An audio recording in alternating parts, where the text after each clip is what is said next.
Indah berseri sang pelangi, munculnya ia setelah hujan. Al-Kuliah kembali menyantap rohani.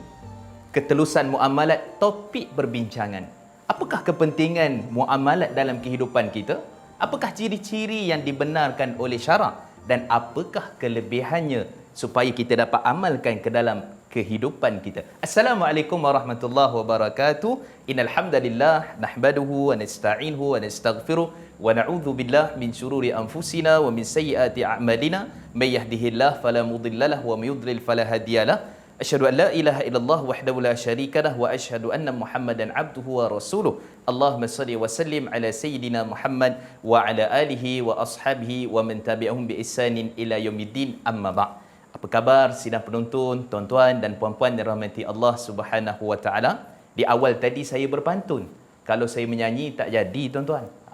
Nanti bimbang takut bukan setakat ke laut, dia pergi ke tempat lain. Jadi alhamdulillah, topik perbincangan kita seperti mana yang saya sebutkan tadi, ketelusan dalam bab berkait dengan muamalat.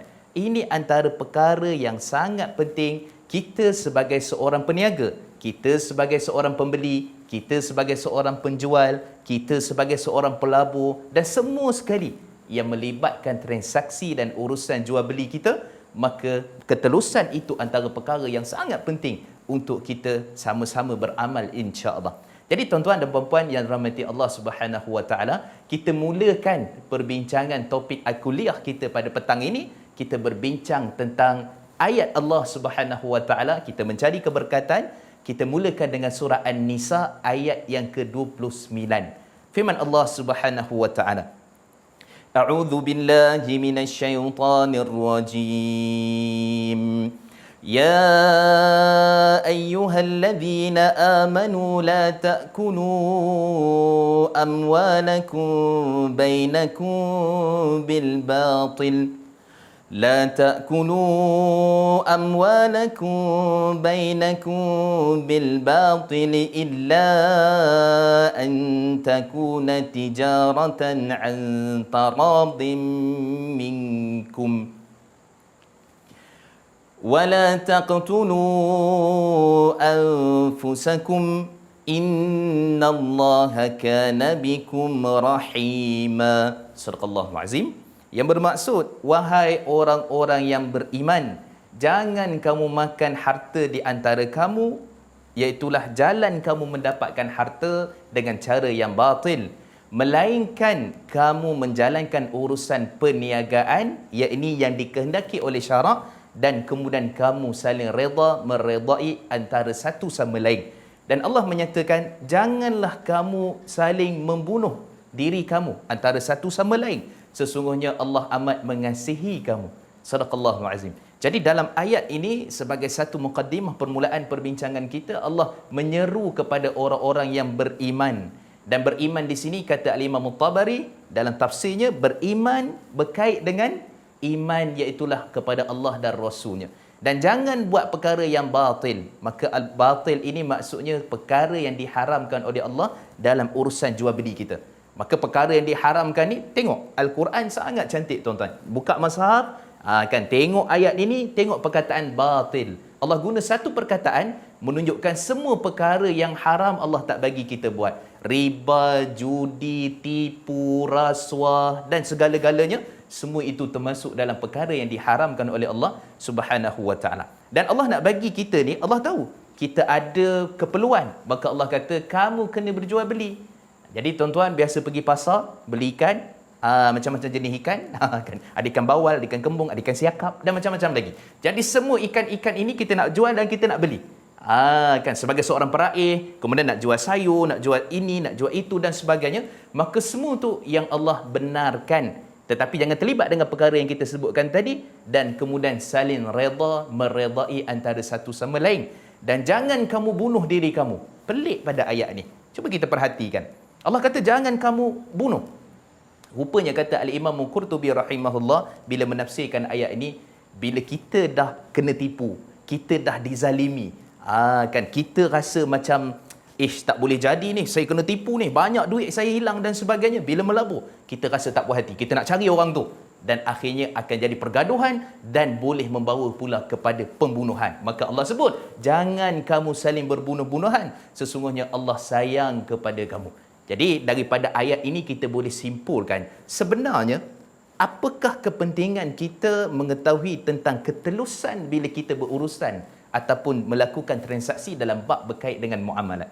Jadi kita lihat, saya ringkaskan kepada 5 huruf yang kita panggil sebagai harta. Kan harta. Jadi tuan-tuan senang catat, ambil nota cepat-cepat. Apa dia? H bermaksud ialah, iaitulah kita kata sebagai hilang pahala. Kenapa pula hilang pahala? Kerana kalau kita tak jujur dalam bab muamalat, kita zalim kepada pelanggan kita, ataupun kadang-kadang kita ni dapat baki duit. Dapat baki duit tu kita tengok, lebih ni, kita diam. Dia bukan penjual saja, pembeli pun kadang-kadang dia diam dengan baki duit tu. Dia buat tak tahu je. Maka yang tu juga termasuk dalam hilangnya pahala. Kenapa? Kerana dalam hadis sahih riwayat Imam Al-Bukhari, kata Nabi SAW, sesiapa yang mana dalam keadaan aklu mahada, dia tipu orang, dia zalim orang, dia makan harta orang, maka nanti di hari akhirat, kalau dia tak minta maaf, tak mohon kemaafan, tak pulangkan balik hak yang sepatutnya, maka Allah menyatakan kepada dia, iaitulah dihabiskan, dihapuskan pahalanya untuk diberi kepada orang yang dia tipu, dizalimi tadi, dan kemudian akhirnya hilang muflis dia pahalanya. Dan Allah Subhanahu Wa Taala kata, Nabi SAW menyatakan, faturiha ilan nar, dia dicampak ke dalam neraka Allah Subhanahu Wa Taala. Itu kita bimbang, hilang pahala. H. Kemudian A, apa dia? Harta. Ancaman neraka Allah Subhanahu Wa Taala. Dalam hadis riwayat daripada Ka'ab bin Ujrah, kata Nabi SAW, hadis sahih riwayat Imam Tirmizi, kata Nabi, la yarbu, tidak akan beruntung, kullu lahmin nabatat minas suh fannar aulabi, setiap daging yang tumbuh daripada perkara yang haram, maka neraka adalah lebih sesuai untuknya. Ini kita bimbang tuan-tuan, puan-puan dan rahmati Allah Subhanahu Wa Taala, dalam tindak tanduk kita, urusan perniagaan kita dan sebagainya, jangan ada unsur-unsur yang diharamkan kerana ancaman neraka Allah Subhanahu Wa Taala. Kemudian R. R itu apa dia? Risau SPM. Apa pula SPM? Bukan sijil pelajaran Malaysia. Ni soalan bocor di mahsyar. Namanya apa? CJ Padang Mahsyar. Itu SPM. Kan apa dia? Kita risau SPM ni, kita nak jawab soalan ni, soalan bocor dah ada, tapi jawapan tu dia bukan dengan mulut, bukan dengan pen, tapi dengan amalan kita. Kerana kata Nabi SAW dalam hadis yang sahih riwayat pada Imam Tirmizi, antara perkara yang Allah akan tanya ialah min aina tasabahu wa fima anfaqahu, daripada mana harta kamu masuk. Ni kredit daripada mana? Debit daripada mana? Duit masuk, duit keluar. Semua tu Allah akan tanya di hari akhirat. Kalau betul pengurusan kita, keuangan kita, celik keuangan, maka mudah-mudahan kita akan mendapat jawapan yang baik di hari akhirat kelak. Dan kemudian HART. T apa dia tadi kita dah sebut. T ni apa dia tuan-tuan? T ni ialah tumpulnya doa, terhijabnya doa. Kerana kalau kita ni pergi kepada perkara yang haram, sumber haram, kita makan, minum dan sebagainya, Nabi SAW sebut dalam hadis sahih riwayat Imam Muslim, fa anna yustajabu lidzalik, macam mana Allah nak makbulkan doa dia. Yang ni ambil duit Pak Mat sikit, tipu Pak Mat. Yang ni bukan Pak Mat yang jual tu, ni Pak Mat lain. Kan? Kemudian yang ni pula tipu sikit dia punya pelaburan, yang ni tipu jual sayur, yang ni tipu jual ikan. Macam mana tipu jual ikan? Nanti kita bincang. Kan? Ni tipu yang tu, tipu yang ni. Akhirnya, semua ni akan menjadikan doa kita tumpul kerana banyak sangat masuk ke dalam hati kita daripada sumber-sumber yang diharamkan oleh Allah Subhanahu Wa Taala. Dan A yang terakhir ialah apa dia? Awasi penipuan. Cukup dah tu. Harta. Akhir sekali A, awasi penipuan. Kita ni kadang-kadang tengok dekat WhatsApp, tengok dekat Facebook, 36% lah dia tawarkan keuntungan profit. Boleh masuk ni. Yang pakai kopiah boleh tercabut, yang pakai serban lagi terbang. Kan? Sebab apa? Profit dia tu sangat hebat. Yang ni 15% tak banyak. Yang ni 10%. Jadi kita kalau ada pengetahuan dalam bab muamalat, dia takkan jadi satu isu. Tuan-tuan tahu apa isu dia? Iaitulah bila kita dah masuk, dapat profit, dapat untung banyak, biasanya dia datang jumpa ustaz, dia kata, "Ustaz, saya dengar-dengar lah orang kata apa yang saya buat ni haram. Ada tak dalil ke, ulama cakap harus ke apa ke? Boleh tak Ustaz? Ada tak Ustaz?" Sebab dia dah untung banyak, baru nak cari dalil kata harus. Sebenarnya tak. Sebelum masuk lagi tu, kita kena awasi penipuan itu. Dan ini antara perkara yang sangat penting dalam keseluruhan muamalat kita supaya kita tak terjebak dengan perkara-perkara yang diharamkan oleh Allah Subhanahu Wa Taala. Jadi kita perlu sangat berhati-hati supaya harta kita itu dia berjaya juga. Dekat dunia pun okey, harta kita gunakan, tak ada masalah. Dekat akhirat kita nak harta tu beri pahala kat kita, dan kita nak juga supaya harta yang kita ada ni merapatkan diri kita taqarrub dengan Allah Subhanahu Wa Taala. Jadi itu perkara yang sangat penting, perkara yang sangat perlu untuk kita fokuskan dalam urusan kita sebagai apa saja, asalkan ada duitnya keluar, ada duitnya masuk, maka lihat balik kepada apa yang disebutkan oleh Allah dan Rasulnya sallallahu alaihi wasallam.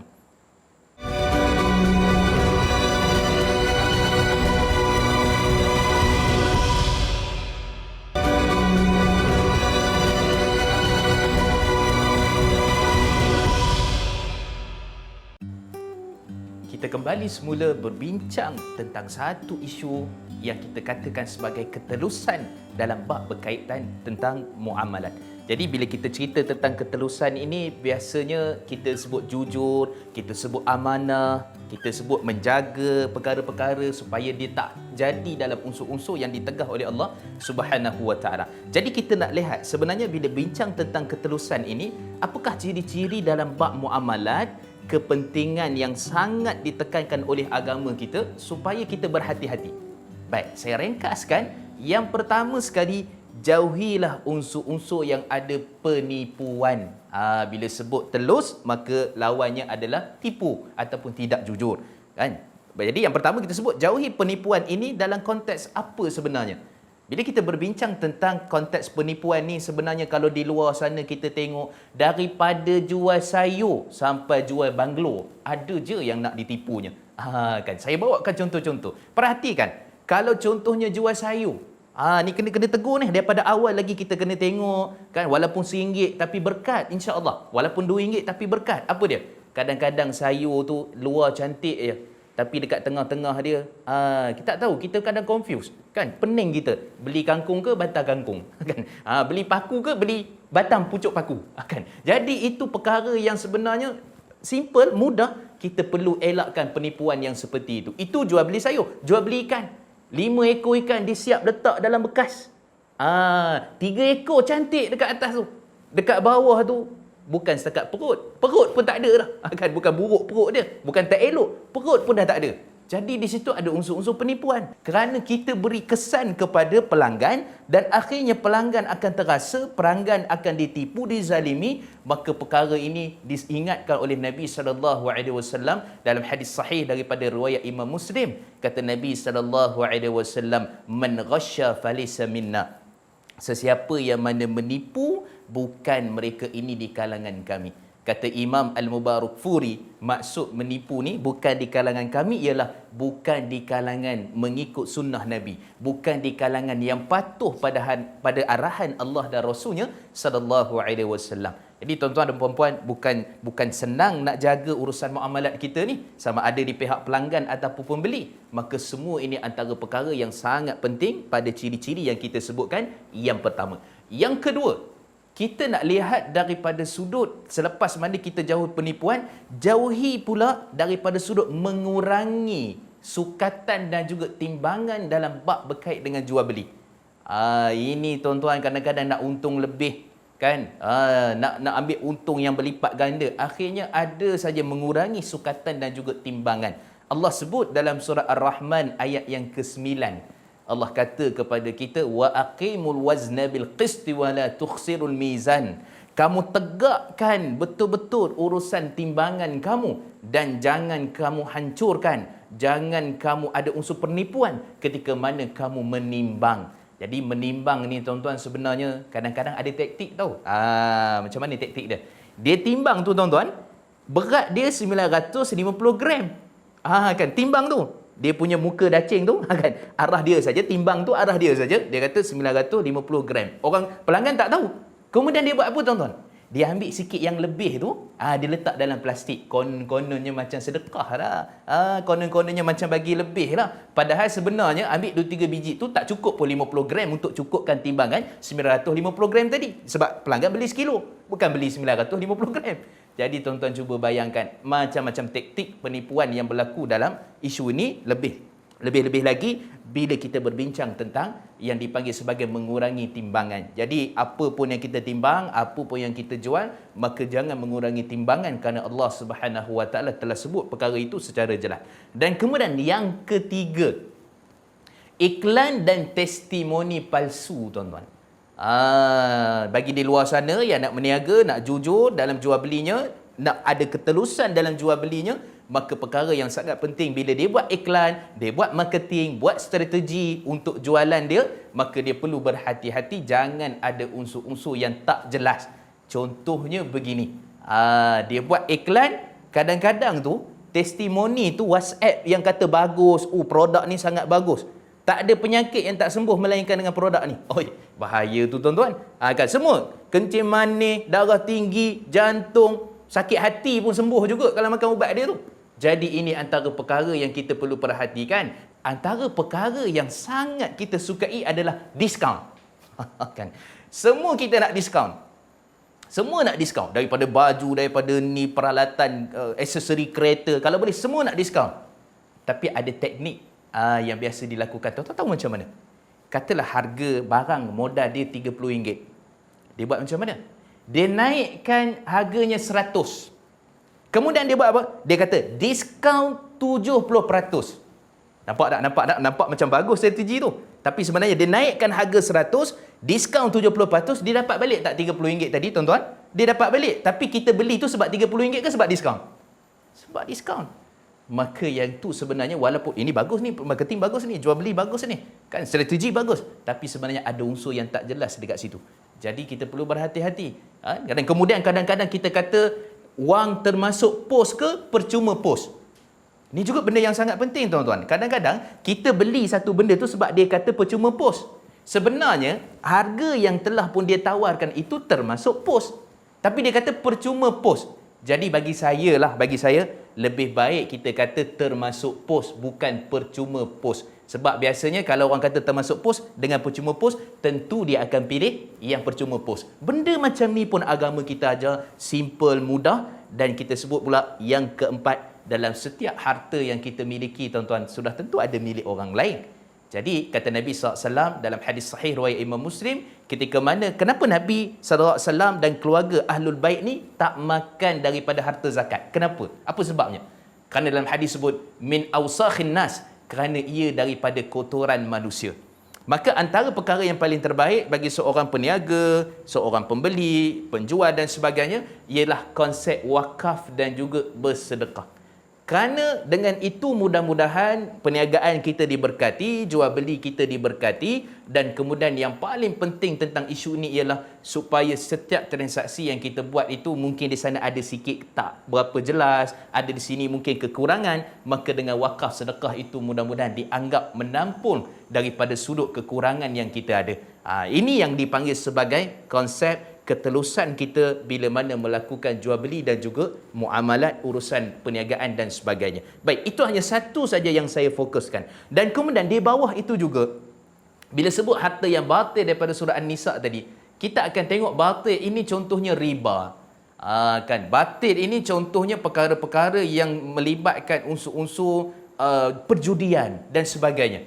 Kita tengok riba hari ini bermaharajalela. Maka semua tu perkara yang Allah kata dalam surah Al-Baqarah ayat pada 275, 276, 27, 278 dan sebagainya. Dan yang paling penting Allah kata apa? Fa in lam taf'alu fa'dhanu biharbin minallahi wa rasulih wa in tubtum falakum ru'usu amwalikum la tadlimuna wa la tuzlamun. Allah menyatakan kalau kamu tak bertaubat daripada dosa riba, maka Allah isytiharkan perang Allah dan Rasulnya. Perang ni tuan-tuan, ini dosa muamalat yang paling besar sehingga Allah isytiharkan perang dalam kehidupan kita, apatah lagi dekat akhirat nanti. Jadi ini antara perkara yang sangat penting untuk kita perlu perhatikan. Kemudian apa lagi tuan-tuan? kita berbincang pula ketelusan juga dalam bab muamalat ini adalah jangan ada unsur-unsur judi dan perkara yang diharamkan oleh Allah Subhanahu wa taala. Kan bila sebut judi ni macam-macam tuan-tuan hari ni, judi online. Kan judi dengan mesin. Mesin tu yang kita pergi tu, anak kita tu kita bagi dia kan. RM1, RM2, pergi kat shopping mall, pergi apa tu, dia masuk RM1 tu, kemudian apa? Dia cari anak patung. Anak patung ke, handset ke, apa-apalah tuan-tuan, telefon ke apa, dia pun cari, lepas tu tak dapat. Masuk RM1 lagi, masuk RM2, RM5 habis. Barang tak dapat. Itu sebenarnya ialah salah satu daripada bentuk perjudian yang diharamkan oleh Allah Subhanahu wa taala. Senang ceritanya, apa yang keluar, apa yang masuk, ke mana keluar, ke mana masuk, semua itu antara perkara yang perlu kita tengok supaya ketelusan kita dalam bab muamalat itu terjamin, dan paling penting kita nak meraih pahala di sisi Allah Subhanahu wa taala.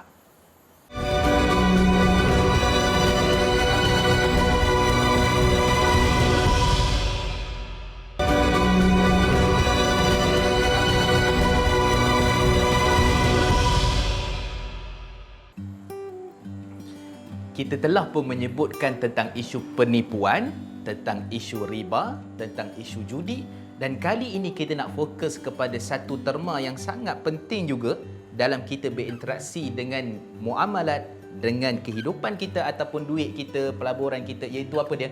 Iaitulah gharar, ataupun dalam Inggerisnya dipanggil uncertainty, dalam bahasa Melayunya ketidaktentuan ataupun ketidakpastian.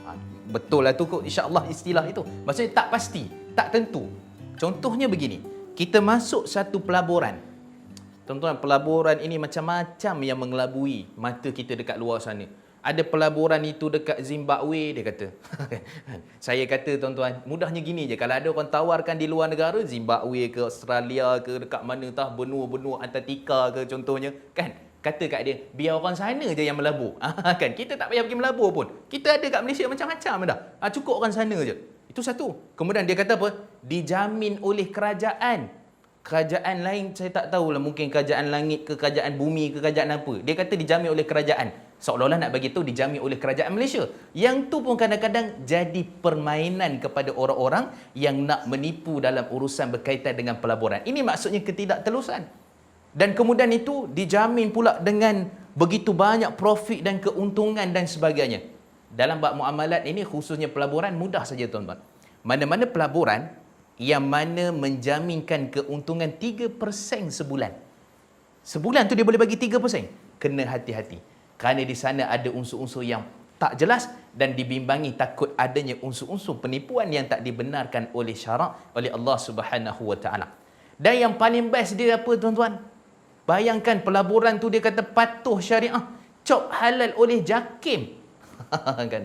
Tuan-tuan, JAKIM dia tak endorse, dia tak kena pasti halal ke tak dalam bab urusan pelaburan ni. Yang dia tahu halal halam kan. Halal haram ini ialah produk apa? Produk yang berkaitan dengan makanan, minuman kan, produk-produk penggunaan yang tu. Pelaburan ni JAKIM tak endorse tuan-tuan. Kan JAKIM tak apa kita kata tak menguruskan tentang isu-isu berkaitan dengan perkara itu. Tapi saya peliknya tuan-tuan, nak musim-musim PKP ramai orang yang terlibat sebab dia nak cari income lebih, nak cari duit lebih. Maka waktu tu dia tengok kat internet, kat Facebook ada iklan, tengok pula gambar muka ustaz. Ustaz tu pula pakar dalam bab muamalat. Poster tu seminar solat dia ambil, dia tampal dekat situ. Kan? Saya ada tulis lagi seminar solat sempurna. Kan? Takkanlah tak nampak dekat situ. Asal gambar ustaz je kan. Hati-hati tuan-tuan. Kan? Kemudian dia kata ini apa, patuh syariah, ini halal. Ini sekian-sekian dan sebagainya. Patuh syariah ni bukan dekat mulut saja. Patuh syariah ni ada dua. Satu, sudut kontrak apa pelaburan yang dia nak buat tu. Apa jenisnya, mudharabah ke musyarakah, itu tema bahasa Arab lah tuan-tuan. Tapi hari ni dekat luar sana dia pakar dah. Dia kata pelaburan dia guna mudharabah, pelaburan dia guna musyarakah. Sebab dia tengok Al-Kuliah TV3. Dia pun pandai juga. Jadi hati-hati tuan-tuan. Itu yang pertama. Yang kedua, iaitulah daripada sudut implementation. Macam mana cara dia melaksanakan urusan yang dia kata patuh syariah tadi tu. Sebab orang biasa kata tengok patuh syariah je okey dah. Sebenarnya nak kena tengok juga antara apa dia? Perkara sangat penting bagaimana pelaksanaan sesuatu produk, sesuatu pelaburan yang ia laksanakan itu. Sebab hari ini tolong tuan-tuan berhati-hati. Jangan setakat poster pakai kopiah putih. Macam saya lah. Jangan setakat tengok dekat luar sana. Dia ni ustaz ni. Kan kadang bukan ustaz pun pakai kopiah putih. Dulu kita panggil jenayah kola putih. Hari ni apa? Jenayah kopiah putih. Kan? Hati-hati jenayah kopiah putih ni. Jangan terpengaruh dengan iklan-iklan yang ada. Melainkan dibuktikan betul setiap pelaburan itu jelas, setiap pelaburan itu ke mana, apa yang dilaburkan, syarikatnya dekat mana, apa yang dilakukan, maka waktu itu sangat penting untuk kita mengelakkan isu gharar. Apa gharar? Kata Nabi SAW dalam hadis, sahabat meriwayatkan, iaitulah naha Rasulullah SAW ani bai'i gharar. Nabi melarang jual beli yang ada unsur-unsur yang gharar, yang tak jelas. Tak jelas ni maksud apa? Kuantiti, beli barang tak sampai-sampai barang. Kan? Ataupun kita nak buat apa? Ni ramai di luar sana. Buat dropship, buat pre-order, ada yang jadi affiliate, ada jadi macam-macam. Boleh ke tak buat tu? Boleh, tak ada masalah. Tapi kena pastikan barang tu adalah jual tu. Barang tu ada dekat warehouse ke, dekat syarikat ke, memang barang tu betul wujud, berapa kilo, berapa gram, apa jenis dia, apa timbangan, semua kena jelas. Maka boleh untuk kita buat dropship ke apa semua, tak ada masalah tuan-tuan. Saya yakin dekat luar sana ramai yang buat, tapi kena tengok satu persatu. Kan jangan kita jual produk yang tak ada unsur penipuan, ada unsur tak jelas dan sebagainya. Bagi ketelusan itu sangat penting dalam isu berkaitan tentang muamalat. Okey, itu isu yang keempat. Isu yang kelima yang kita nak tengok ialah apa dia? Jangan ada unsur-unsur kezaliman. Unsur-unsur kezaliman. Tipu pelanggan tadi tu kita sebut termasuk sekali lah. Maksudnya unsur-unsur kezaliman ini Allah Subhanahu Wa Taala sebutkan dalam hadis Qudsi. Dalam riwayat Imam Al-Bukhari, hadis yang sahih. Kata Allah Subhanahu Wa Taala, inni haramtu dhulman ala nafsi. Sesungguhnya aku mengharamkan kezaliman kepada diri aku sendiri. Allah kata fala tadzalamu, dan jangan kamu menzalimi. Maksudnya jangan kamu menzalimi daripada semua sudut. Sudut di sini kita nak kata sudut yang lebih fokus kepada isu berkait dengan muamalat. Kerana kita bimbang, takut setiap perkara yang kita zalimi. Sebab tuan-tuan, kata Imam Nawawi rahimahullah dalam kitab beliau Riyadhus Salihin, nak taubat harta ni bukan benda yang mudah tuan-tuan. Taubat harta ni dia ada 4 syarat. 4 syarat. Dia menyesal, dia tinggal, kemudian berazam tidak akan mengulangi. Maksud berazam tak nak tipu orang lah dah. Kan maksudnya. Dan tak nak zalim orang lah. Dan kemudian yang keempat, dia kena pulangkan hak ataupun memohon kemaafan. Tuan-tuan bayangkan kalau kita tipu ni, tak ramailah pelanggan kita. Kita buka kedai kopi, kan? Kita pergi jual dekat pasar malam. Tak ramai pun, dalam 100 orang je kita tipu. Mana nak cari 1 orang tu? Nak minta maaf, nak pulangkan barang yang kita curi. Sebab di atas tikar sejadah sampai lekuk pun daya kita sujud kepada Allah. Tapi dosa kita bab muamalat, Allah tak ampunkan. Kerana dia urusan sesama manusia. Habis setiap bulan khatam Quran kita. Tapi kita bimbang, khatam Quran tu, pahala tu nanti pergi kepada orang yang kita zalim, orang yang kita tipu tu. Jadi tuan-tuan hati-hati dalam bab muamalat ini. Dia bukan satu isu, sebab tu kita adakan topik ini. Kita adakan perbincangan ini. Dia bukan satu isu hanya sekadar solat, puasa, zakat, haji. Yes, betul. Itu kena fokus. Tetapi daripada sudut kehidupan kita, bab muamalat, kita perlu sangat berhati-hati. Kerana bimbang 50-50 dosa pahala kita ni, kerana kita takut Allah tak ampunkan. Jadi kena jumpa dengan orang tu, kena mohon maaf dan sebagainya. Dan yang terakhir, isu keenam ialah menjauhi unsur-unsur rasuah. Ini perkara sangat penting. Ini perkara sangat penting. Sebab tu hari ni saya tengok surat khabar, iklan-iklan ataupun penulisan di Facebook, semua kempen jauhi rasuah. Kempen jauhi perkara-perkara yang diharamkan oleh Allah Subhanahu Wa Taala. 2020 statistik yang dikeluarkan oleh dunia tentang rasuah ni tuan-tuan, di Malaysia ni nombor 57 daripada 180 negara. Bayangkan betapa teruknya juga isu rasuah kita di Malaysia. Daripada asas dekat tepi jalan, daripada peniaga nak dapat tender, nak dapat itu, nak dapat ini, sampai semua sekali berlakunya rasuah dalam kehidupan kita. Nabi sebut dalam hadis riwayat daripada An-Nasa'i, hadis yang sahih daripada para sahabat radhiyallahu anhum ajma'in, la'ana Rasulullah sallallahu alaihi wasallam ar-rashi wal murtashi. Allah melaknat orang yang mana memberi rasuah dan menerima rasuah. Hati-hati tuan-tuan. Kita ni kalau ada saja, apakah maksud rasuah sebenarnya? Apa saja perkara yang mana kita bagi nak dapat manfaat, ataupun kita bagi tu nak dapat menjauhi mudarat dengan orang yang berjawatan, maka pada waktu itu telah pun jelas ada unsur-unsur rasuah. Contoh, bagi ni sikit, nanti tolonglah ya dekat mahkamah, bagi kes settle lah, bagi mudah lah, rasuah. Kemudian juga bagi ni sikit, boleh tak dapatkan tender tu, saya cuba untuk dapatkan tender tu, maka dia pun bagi. Jadi kalau kata tadi rasuah tadi, dah bagi duit kopi, dah kata ni, akhirnya tuan-tuan, semua benda tu nampak okey lah. Yang penting reda. Kan, yang penting reda tu lah masalah. Kerana Allah sebut dalam surah An-Nisa tadi, kena betul perniagaan tu, mengikut hukum syarak, barulah kamu reda, barulah betul daripada sudut susunan. Jadi daripada perbincangan kita ni, daripada 6 perkara yang saya sebutkan ni tuan-tuan, sebenarnya kena jelaskan satu persatu lagi terperinci, tapi supaya gambaran kita nampak bab ketelusan ini merangkumi semua perkara yang amat penting dalam urusan berkaitan tentang muamalat dan berkait dengan urusan perniagaan kita. Rancangan ini dibawakan oleh ASNB. ASNB membuka ruang kepada pelabur untuk melabur sambil beramal. Wakafkan sebahagian daripada unit amanah anda untuk mendapat manfaat yang berkekalan insya-Allah. Info lanjut www.asnb.com.my.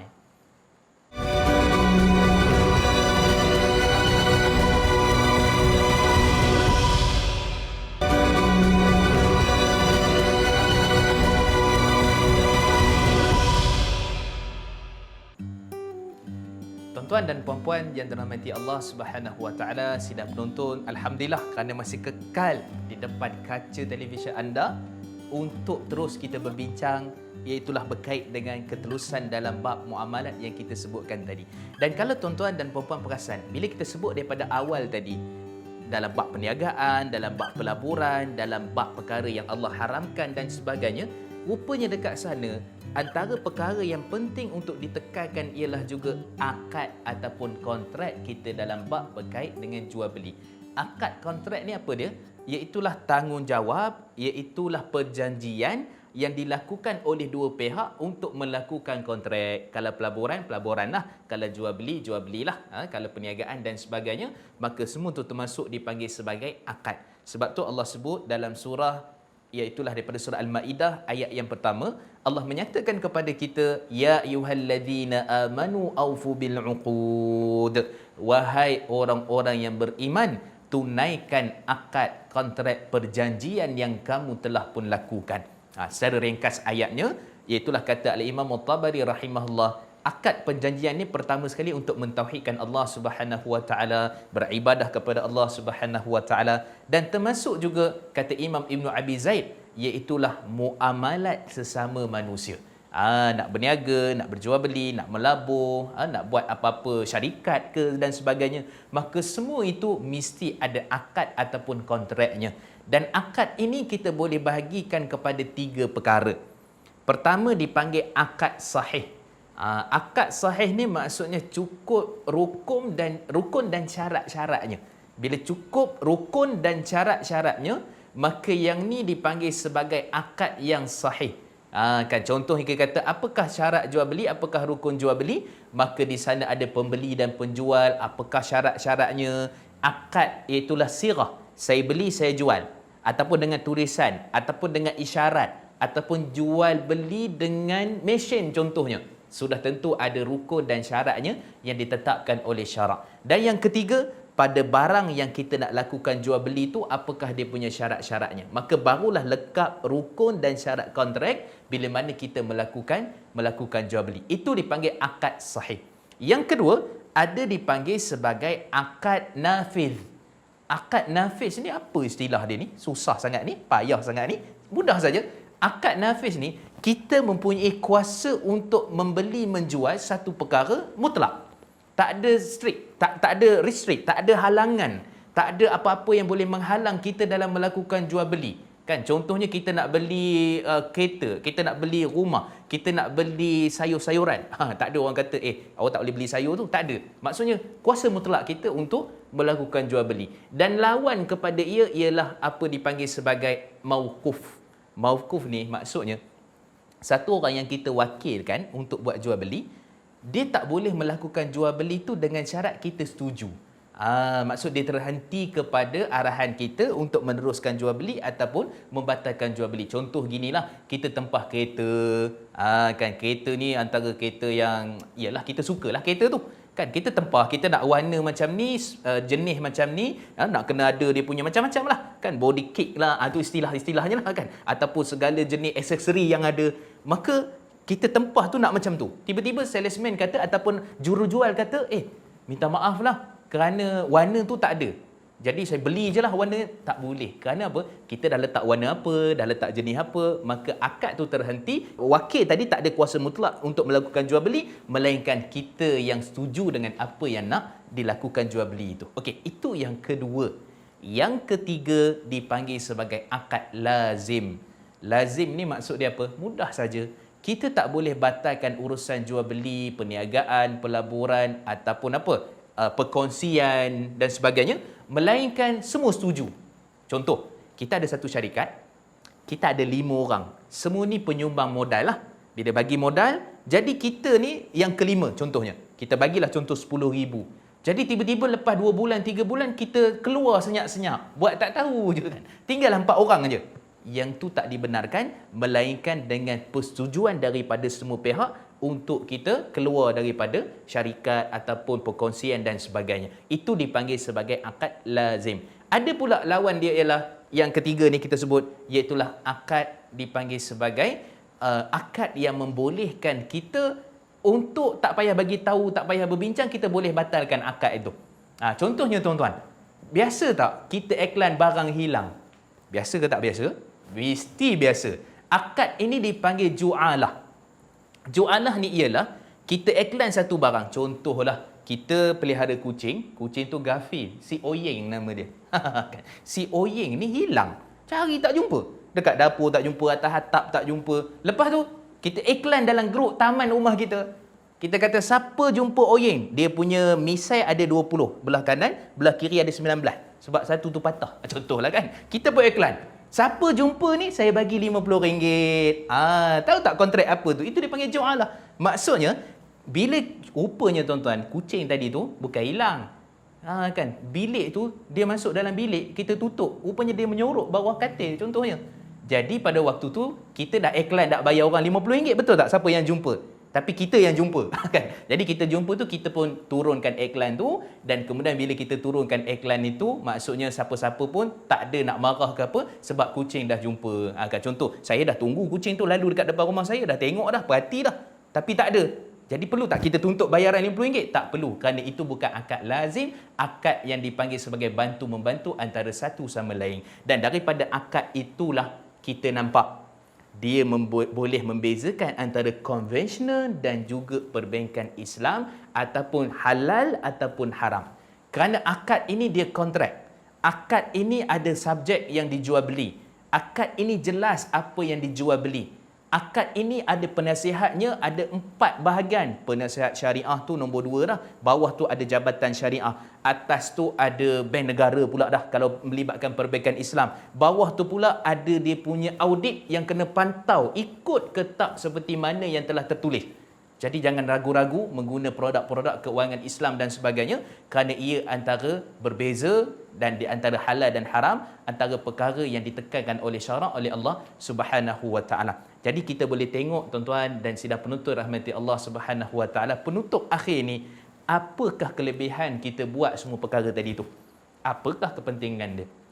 Kata Nabi SAW, yang pertama, dalam hadis yang diriwayatkan oleh Rif'ah radhiyallahu anhu dalam riwayat Imam Tirmizi, hadis yang sahih, kata Nabi SAW, "Inna tujjara yab'athu yaumal qiyamah fujjara." Sesungguhnya peniaga-peniaga, penjual ni, dia akan dibangkitkan di hari akhirat dengan keadaan yang teruk, yang buruk. Kata Nabi SAW, illa, melainkan, iaitu apa? Illa manittaqa, mereka yang bertakwa kepada Allah urusan jual beli dia. Tak zalim, tak tipu, telus dan sebagainya. Kemudian bar ni maksudnya melakukan kebaikan, dan kemudian juga Allah sebut akhir itu ialah mereka yang mana sadaq, yang benar dalam urusan berkait dengan perniagaan dia. Itu yang pertama. Dan yang kedua, iaitulah juga yang terakhir, Allah sebutkan dalam hadis sahih riwayat Imam Tirmizi, riwayat daripada Abu Sa'id Al-Khudri, kata Nabi SAW, at-tajirus saduq al-amin ma'al anbiya wasyuhada wassalihin. Kata Nabi SAW, peniaga yang jujur dalam jual beli dia, maka dia akan bersama dengan para nabi, para anbiya dan juga orang-orang soleh di hari akhirat kelak. Nah, tuan-tuan, betapa hebatnya kebesaran orang yang jujur jaga jual beli, perniagaan dan sebagainya, dan mudah-mudahan dengan sebab harta ini kita dekat dengan Allah. Dengan sebab harta ini kita cari peluang-peluang untuk masuk syurga Allah Subhanahu wa taala. Oleh itu, teluslah dalam jual beli muamalat harian kita. Mudah-mudahan Allah berkati kehidupan dan harta kita insya-Allah. Aqulu qauli hadza wa astaghfirullah li wa lakum. Assalamualaikum warahmatullahi wabarakatuh.